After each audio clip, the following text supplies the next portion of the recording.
അല്ലെങ്കിൽ ഇസ്രായേൽ ജനത്തിൻ്റെ അവസ്ഥ പോലെയാണ്.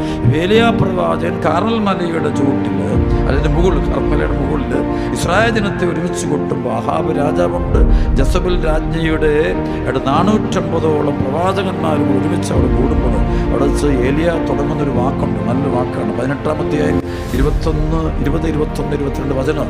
ആഹാബ് ഇസ്രായേൽ ജനത്തെയും പ്രവാചകന്മാരെയും കാർമൽ മലയിൽ ഒരുമിച്ച് കൂട്ടി ഏലിയ ജനത്തെ സമീപിച്ച് ചോദിച്ചു, നിങ്ങൾ അത്ര നാൾ 2 വാഞ്ചയിൽ കാണിക്കും.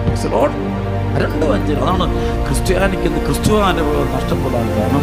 2 വാഞ്ചയിൽ കാലുവയ്ക്കും. ധ്യാനത്തിന് കൂടെ വരും, അവൻ ആ വഞ്ചയിൽ കയറും.